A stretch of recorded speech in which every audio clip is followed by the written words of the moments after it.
ଚଳିତ ଫାଲ୍ଗୁନ ମାସ 3/3/2026ରେ ପୂର୍ଣ୍ଣମୀ ପଡ଼ୁଛି। ସେହିଦିନ ରହୁଛି କେତୁଗ୍ରସ୍ତ ଚନ୍ଦ୍ରଗ୍ରହଣ।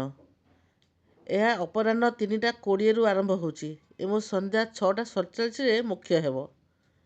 ସେହି ଅନୁସାରେ ପାକତ୍ୟାଗ ରହୁଛି ସକାଳ 6ଟା20ରୁ ଆରମ୍ଭ ଏବଂ ସନ୍ଧ୍ୟା 6ଟା47 ପର୍ଯ୍ୟନ୍ତ ପାଳନ କରିବେ।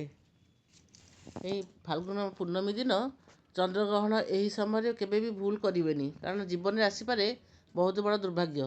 ଜାଣନ୍ତୁ କ'ଣ କରିବେ ଏବଂ କ'ଣ ନ କରିବେ। 2026ରେ ଫଗୁଣ ପୂର୍ଣ୍ଣମୀ ଦିନ ଅର୍ଥାତ୍ 3 ମାର୍ଚ୍ଚରେ ଚନ୍ଦ୍ରଗ୍ରହଣ ପଡ଼ୁଛି, କେତୁଗ୍ରସ୍ତ ଚନ୍ଦ୍ରଗ୍ରହଣ। ଗ୍ରହଣର ସୂତକ ସମୟ ଆରମ୍ଭ ହେବ ପ୍ରାୟ ଗ୍ରହଣ ପୂର୍ବରୁ 9 ଘଣ୍ଟା ଆଗରୁ ଆରମ୍ଭ ହୋଇଯିବ। ଏହି ସମୟରେ କ'ଣ କରିବେ?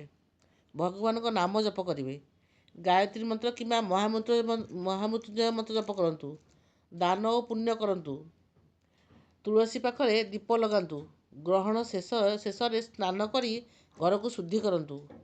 କ'ଣ ନ କରିବେ ଆସନ୍ତୁ ଜାଣିବା। ଏହି କାମ ଭୁଲରେ ମଧ୍ୟ କରିବେ ନାହିଁ। ଖାଇବା ଏବଂ ରାନ୍ଧଣା ଜିନିଷ କେବେ ବି କରନ୍ତୁ ନାହିଁ।